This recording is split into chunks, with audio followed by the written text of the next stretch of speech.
The Russian Foreign Ministry's expulsions had been anticipated. Indeed, Britain's ambassador to Moscow, Laurie Bristow, was inside the building for just 10 minutes, receiving the names of those who'd be getting on a flight home.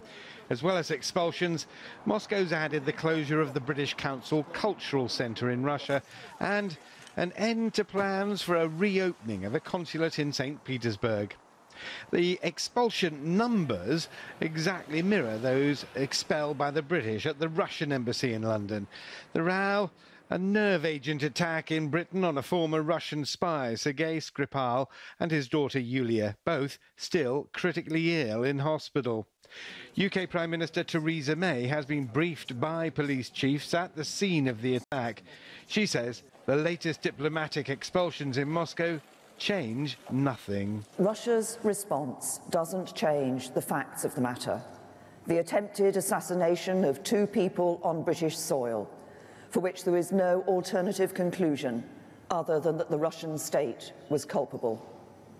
It is Russia that is in flagrant breach of international law and the Chemical Weapons Convention. Russian Foreign Minister Sergei Lavrov in Kazakhstan accused the UK of failing to produce real evidence of Russian involvement and misleading the public.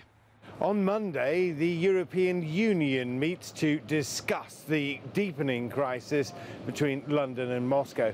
Many member states in the EU calling for a heightening of sanctions against Russia. French President Emmanuel Macron and German Chancellor Angela Merkel said this week they both stood by the UK and were considering next steps.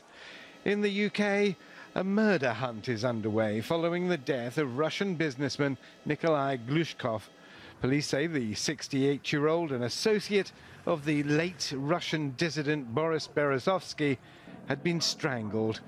Scotland Yard says there's nothing currently to link the murder with the attack on Sergei Skripal. Richard Bestic, CGTN, London.